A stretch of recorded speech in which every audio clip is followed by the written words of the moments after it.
Welcome to AI Near and Far, the podcast where we talk with creators, innovators, business executives, and curious minds who are using AI to transform the way they work, think, and create. I'm Brad Moss, the CEO of Enhanced AI and the host of this podcast. In each episode, I sit down with someone who's putting AI to use in real, meaningful ways. We'll explore how they've used AI in the past, what they're building right now, and where they see it going in the future. Along the way, we'll dive into their personal takes on the opportunities, challenges, and surprises that come with this fast-moving tech. This show is here to spark ideas, share insights, and help you enhance your own experience with AI.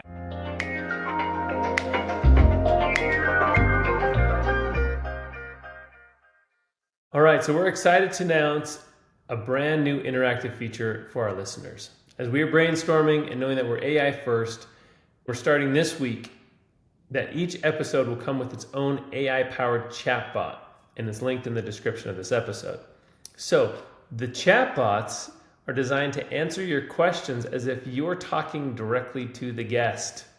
So it's trained on their insights from the show and their public work. So you can dive deeper, explore their ideas, or even ask follow-up questions we didn't get to during the interview. Just click on the link and start chatting with this week's guest.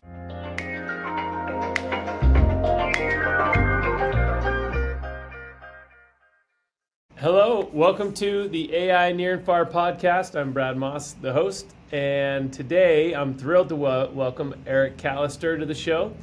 Eric is a senior finance and technology executive at Summit Global Investments, where he brings together his deep expertise in financial management and technology strategy to drive innovation in the asset management space. And Eric has had a fascinating career journey, and we're going to dive into a little bit. But just from a high level, spending 8 years cutting his teeth at a Big Four accounting firm, and then transitioned to corporate finance, where he spent the last 12 years mastering the art of financial planning, in which we've actually talked about how do you do that, why it's broken in a lot of situations. He's certified CPA, chartered global management accountant, who's built his reputation on successfully leading large teams through complex technology implementations and process automation initiatives. And what I really find interesting also is how he's positioned himself as at the critical intersection of finance and technology, which is not something you often find, which is probably why we've hit it off, right, Eric? No, that's right. It's a spot where so many organizations struggle.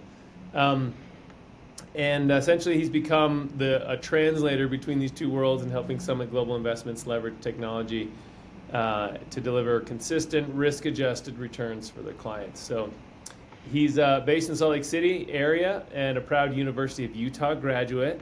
And he brings a distinct blend of technical expertise and people leadership. And so let's jump into your journey and jump into your insights. So welcome to the show, Eric.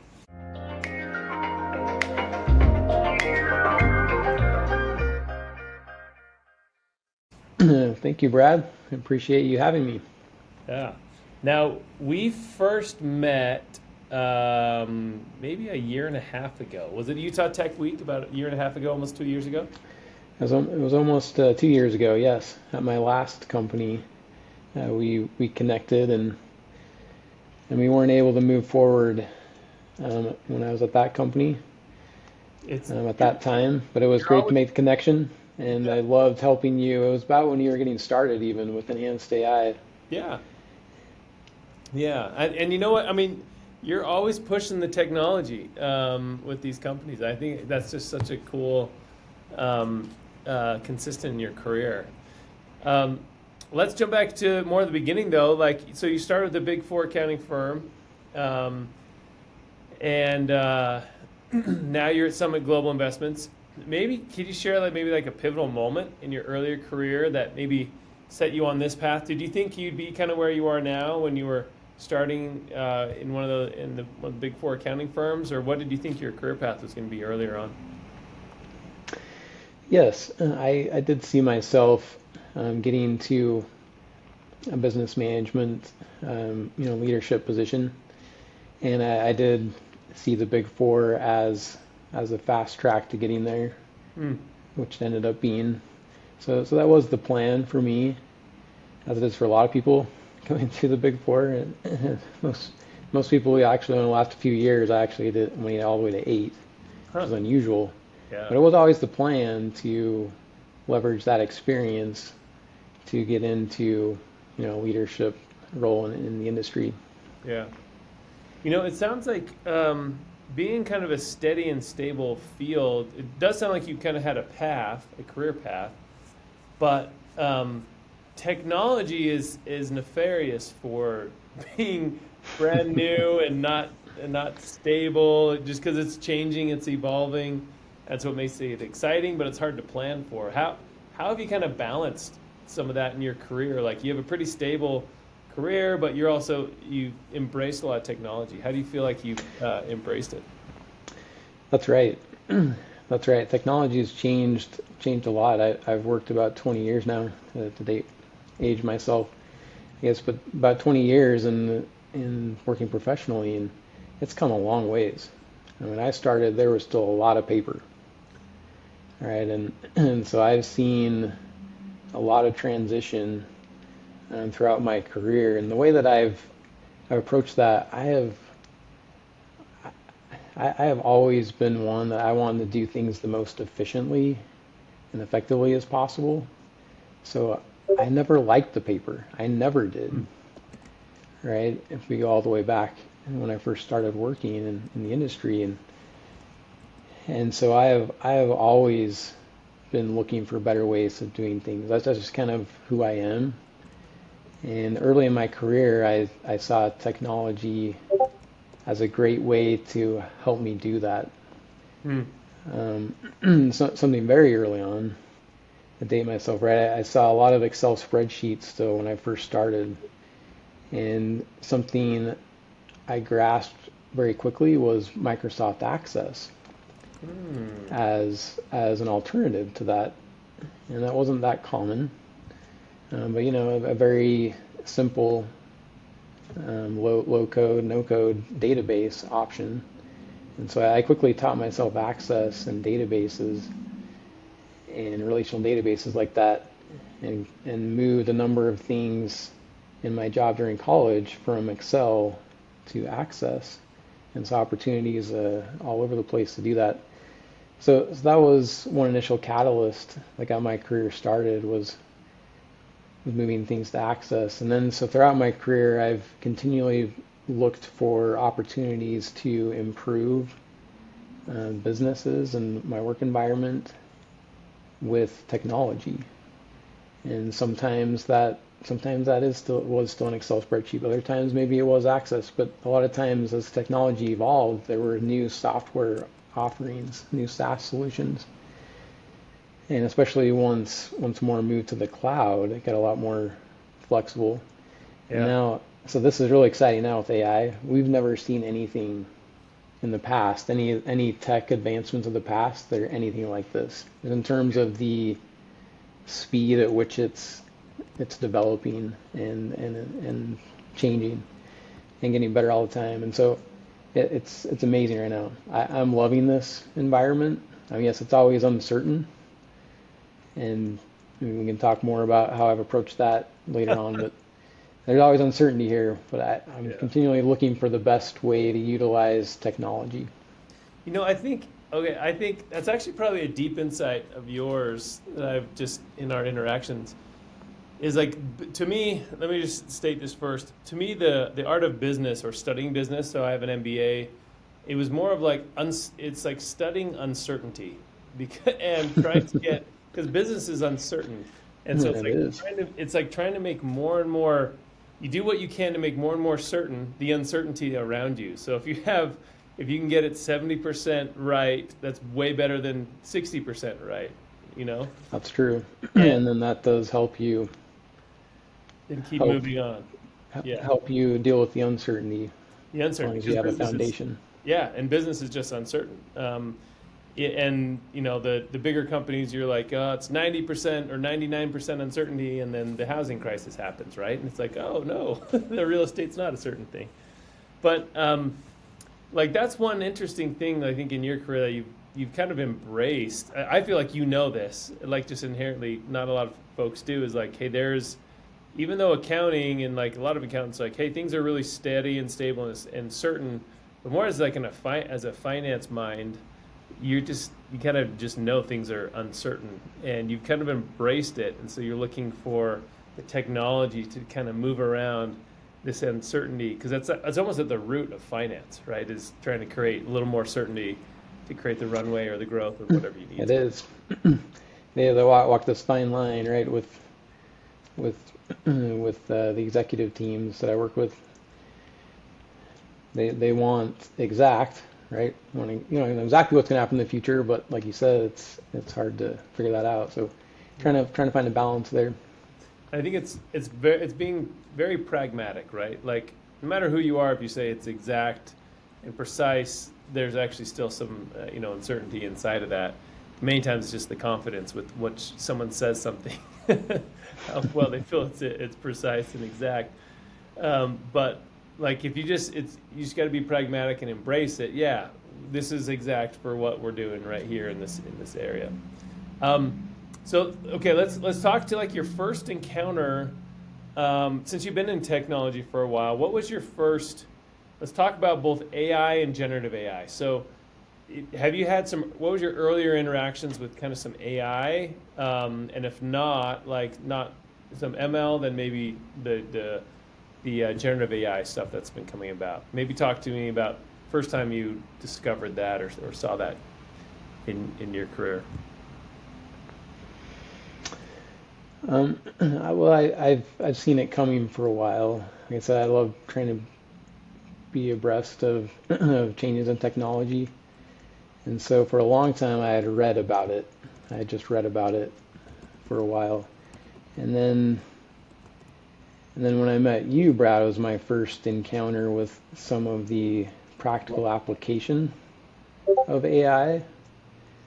I hadn't really used it before that point. So yeah, about a couple years ago when we first met, that's why we met, because I was definitely interested in understanding, okay, are there some ways, how is AI going to impact business, and what are some ways that we can start looking at that, start getting involved with AI? And so that's how we met, and we talked about potential use cases as you were building out your product, and specific to the finance realm that I was an expertise in. And so I gave you some ideas and what I thought from the articles I'd read, right, and my experience in finance. Like, here are some things that I could see AI, helping with and doing, and so that was my early experience. Was more just talking about it,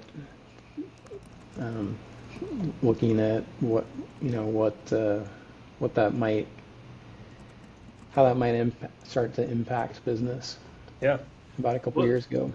Yeah. Okay. Now, let's talk about kind of some like specifics of any project or ChatGPT, or like how have you seen AI started to be used early days from what you've seen in kind of your field? Yeah. So early days, I think, which is pretty common, was just asking questions similar to what I used to do with Google search. Yeah. Right. It was more moving the Google search to ChatGPT and starting to get that experience, which by the time I started doing it, which was maybe a year and a half ago, it was pretty good. It was better than Google search. Right? I really enjoyed it. Yeah. Enjoyed the interaction, right? Being able to go beyond just the initial search and interact with it, right? Asking follow-ups, asking to enhance or modify, right? Just learning that prompting, and as I learned prompting better, you get even more out of it. Yeah. Now, how do you find the leading teams through this? I mean, you're a leader and you got teams, you got a whole organization you're influencing, knowing that this is the world of it's just such a fast-moving new technology. People who normally have more time to adopt to technology and brand new technology. That's true. Yeah. How are you finding that?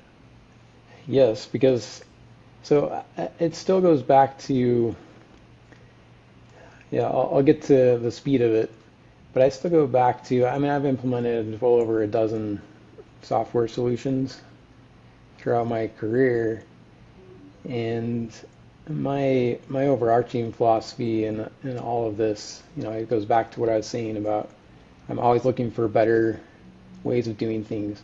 Yeah. And so I'm always looking for that growth mindset Mm. within my team and the people that I hire and work with. I'm always looking for team players with this growth mindset that they are open to change. Yeah. It's difficult, but they're open to that idea that we might be able to do things in a better way. And so that attitude and philosophy is still what what I build teams around, So is teams that are like that. And so that still works with AI. Yeah, it moves faster than it used to, so it's not but the like, idea is still there and it still yeah, works in my experience now. If your team is on board with, I like, okay, I don't want to keep doing things the same way they've always been done, and I'm on board with having change for the better. yeah. Even if we fail Yeah, sometimes, right? We're that's still a going down smart. this path of continuous improvement. I think that's a really smart approach because, like, a lot of times you're like, "Hey, here's a new technology, use it." If you try and shove it Right. down their throats, no one's going to be there. But you take a step back to like the ground floor. It's like, look, are we all, progressive minded that we're always willing to learn and grow and find ways to do things better? If everyone says yes, which they should, That's right. then it's like, And it's okay, now yeah, this is the and it's tool. challenging, Yeah. and it's not for everyone. I mean, Mhm. I've seen people that decided that wasn't for them, and that's but and yeah, it's a challenge. But I've seen so much growth too from people. Seen people advance in their careers, get promoted, and it's because of this mindset and being on board Mm. with that idea. So and people have been when they look back. And I look back, and when I've seen someone look back, we look back and say, "Wow, this is amazing what we've done. We had stacks of paper, and now zero paper, right, or I look at it. whatever it was." And you can look back and see how your job has changed, and it's changed for the better. And it's amazing to see that growth in Yeah. people, and when they see it for themselves. That's great. I mean, do you think you think we're gonna be look back and be like, we had stacks of Excel spreadsheets, and now we have like two chapters Yes, I that do. I do. Totally believe that. And it's crazy coming from a person with a finance and accounting background, right? But I do see Excel going away. huh? But I've actually seen that for a long time. Like I said, if you go back 20 years ago, I was trying to get us out of Excel. Mm. I saw that there were limitations. I saw the limitations when you get expansive 20 tab complicated workbooks, things like there's got to be a better way. And that's like I said, I Yeah. moved the access for some of those, but there's all kinds of solutions now, and so yeah, I think spreadsheets are actually going away, which is crazy coming I find from a it's finance person. But yeah, that's what's happening, and I believe it. I believe it will. interesting, interesting. Okay, so you've gotten to the point where you've implemented some AI. You've seen some AI implemented here and there. What's kind of been the most, and I know it's still early. It's early for everybody, honestly. But It maybe is. just talk to like just one or two instances. Like, what's the most surprising outcome you've experienced when implementing AI tools in your finance or accounting process or with your team there? Anyone on the team? Yeah, I'd say one surprising thing is so let's take a person on my team. They have basically become a data scientist Hmm. very rapidly, and now that again, it takes that growth mindset. They still have good background in accounting and finance, and they and education, and they have that growth mindset.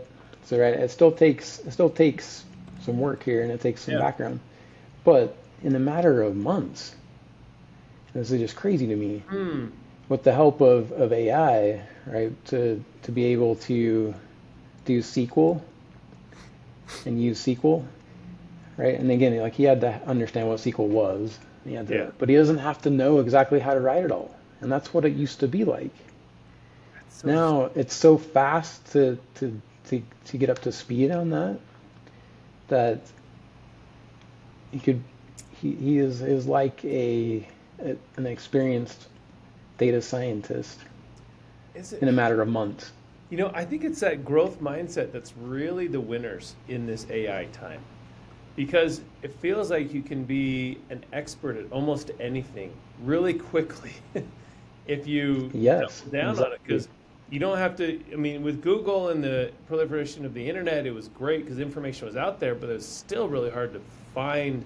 You could find one piece of it, but you couldn't necessarily like almost create a training program for yourself. But now people are coding who've never coded before or just barely coded.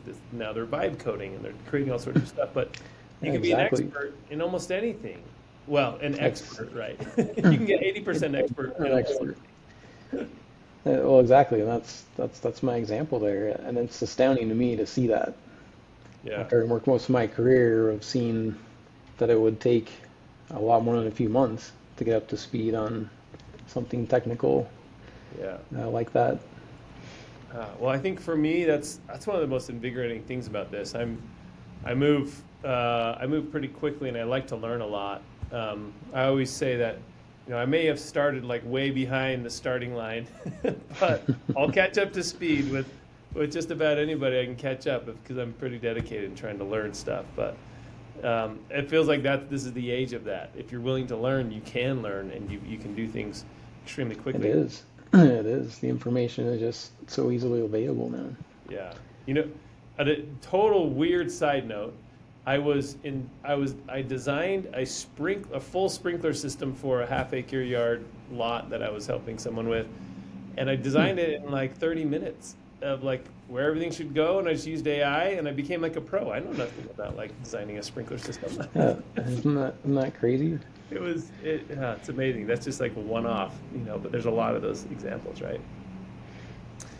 Um, okay, so when you look at, you know, your industry, maybe your field, let's say, either your field or the financial management services, where do you see like the biggest gaps of how AI could be used and how it's currently being implemented, like currently used now? Like where do you see it kind of going, or people just not using it that way yet? That's a great question.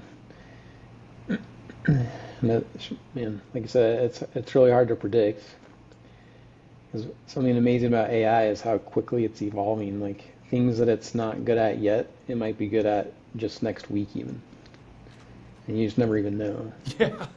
So it's hard. I don't know. It's hard for me to. I don't know. It's hard for me to predict exactly what's going to happen. But I do see. I do still see more the specific in finance. I see it being more heavily utilized in forecasting, Hmm. Yeah. and we've had some discussions about that. I still see a gap there,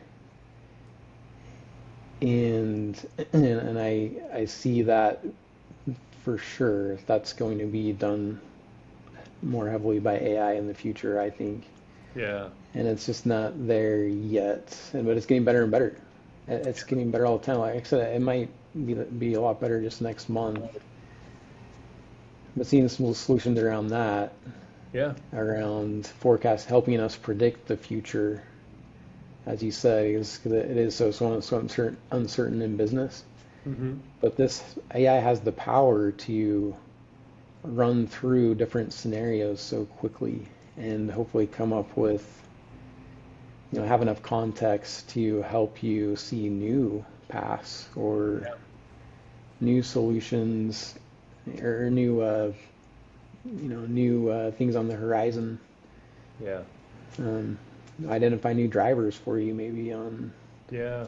some correlations that it sees that you never saw. Like that's what I'm talking about when it comes to the forecasting is making some of the future a little more predictable. Talked about how that's such an area that is needed I see AI playing a bigger role in that in the future. Yeah. That's really fascinating. Like, it's not great at that yet, but neither are humans at predicting the future. Oh, yeah, exactly. I know. That's why I was putting AI, too much on it. AI It's is like, not great, but we humans can't are. do it either. Yeah, I've having spent all my time in Amazon, we were talking and someone's like, "Well, can you predict my future forecast of the inventory I need to order Yeah, for, exactly. 12 months from now?" It's like, "Well, if I could do that, I'd be a trillionaire, right?" Like no one gets Yeah. that right. There's so many stories of what early Amazon days where they ordered like, I don't know, an extra couple million units of the Hulk toy, and like they had to trash them all, right? Because no one bought them. Like it's so hard to do all that prediction.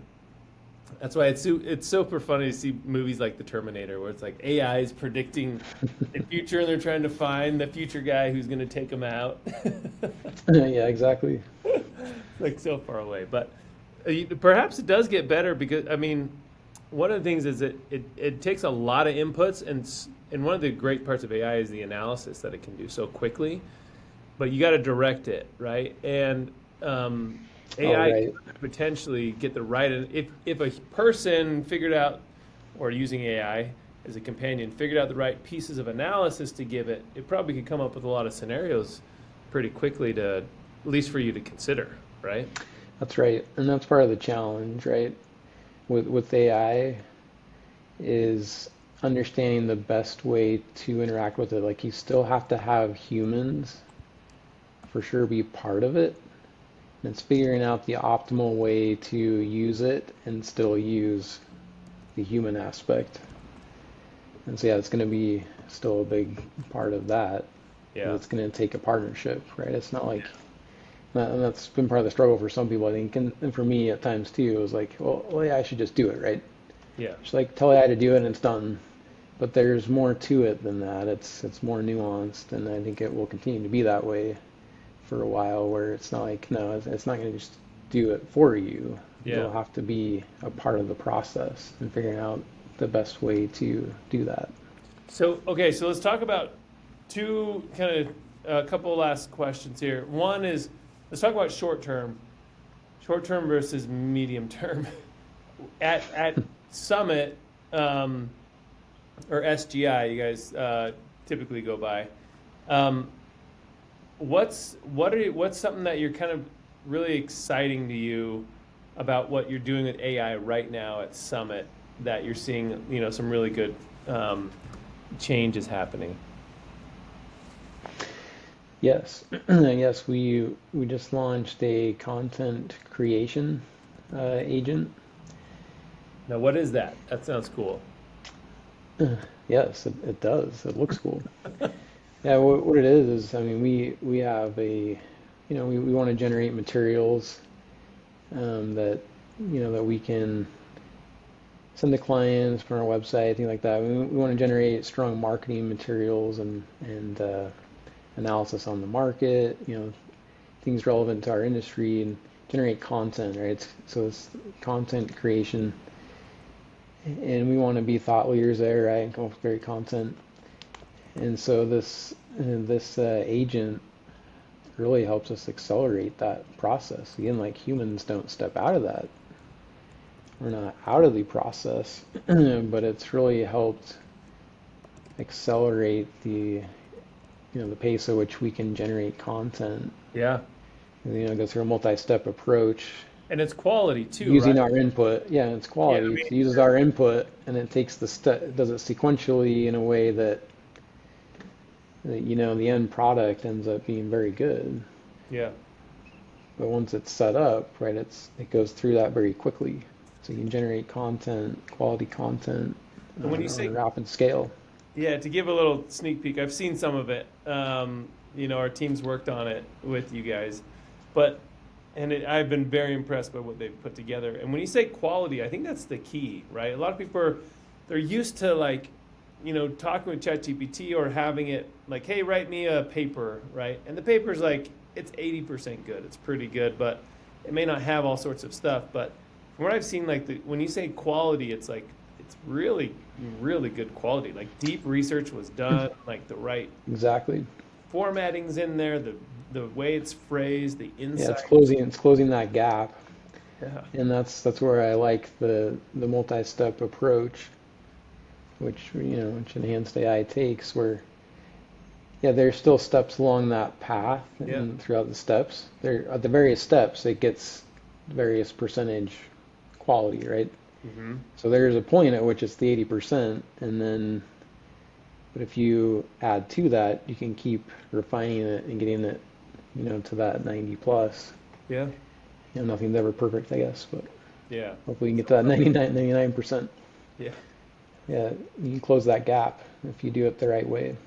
Yeah. So how much time do you think this thing is saving? Either time it's saving or like things it's enabling your team to do more of that they weren't able to before. Yeah, it's enabling more creation, right? There was a bottleneck before. Hmm. So I think one of the keys that there's the bottleneck of not having enough human capacity to generate as as much and as in depth of material that we really wanted. And now that bottleneck is gone. Right? It's just gone. Hmm. And so we're able to do a lot more than we were able to before, and with higher quality, I think overall. So what does that say to those who are like, hey, is AI going to take your job? It doesn't sound like that at all. It sounds like we're Oh just no, doing more and the company's now. that's exactly right. And that's part of what I always help people understand on my teams throughout the years with the growth mindset is I've always told them that, like, very clear, like, this is not about taking your job, and it's not none of what we do. Because I always tried to automate processes, Hmm. with new software and technology and ideas and different ways of doing things. That's always been a focus of mine. Yeah, I'm always clear with people. This is not going to replace your job. Yeah. If you have that growth mindset, though, is a key component. Like, that's definitely not the idea, because if you have the growth mindset, your job is just going to change, Yes. and it's going to change for the better. Yeah. And so helping people understand that, and that's part of what I lead with, is how I help get people on board, with that process. And then, like I said, when you look back, they've often been able to, you're usually able to see that, and you can see, oh yeah, my job is actually better. But yeah, it's not. Like I was saying, like, even with forecasting, whatever we do, like, we're still gonna have to be a part of it, Yeah. but we can do it better and maybe faster, more efficiently, more effectively. I think it really, yeah, it's the growth mindset is the critical piece here, right?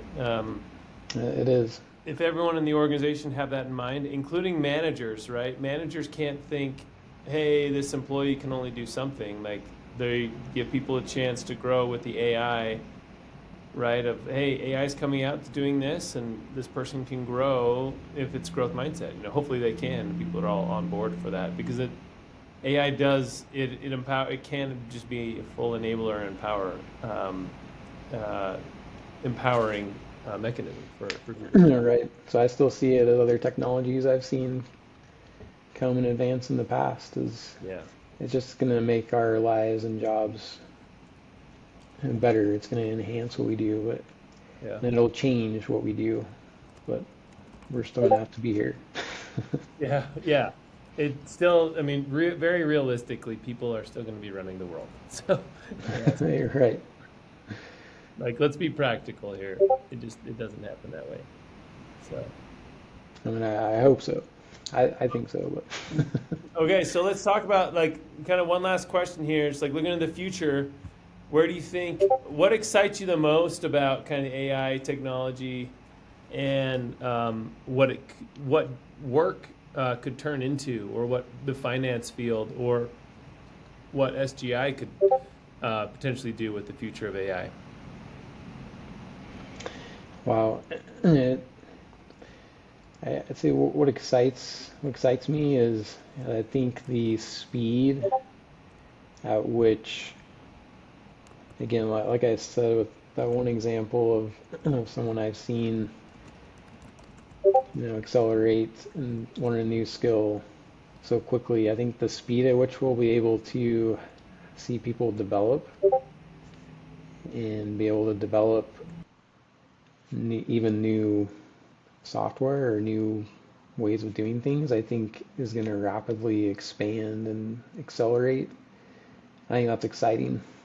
It's still crazy to me how quickly this is moving compared to past tech advances. Oh yeah. Oh yeah. But that's what's exciting to me is the speed at which it's happening and changing and developing. Yeah. That's awesome. Okay, this is the real last question. If you could design the perfect AI assistant for your role, what would it do and how would it change your day to day if you had the perfect assistant? Wow, I haven't thought about that question before. A perfect assistant for my role. Um, I could see a perfect assistant being, and I've seen this, right? This is the idea of agentic AI. So I understand it, or as a perfect assistant can anticipate your needs. Like it's looking into the future almost, or understanding what you might need to get done, or might need to be on top of, or might need to be thinking about, and it's anticipating that, Yeah, I like right? that. It's like, oh, you're thinking about doing this business trip. Okay, I've already figured out the travel arrangements, right?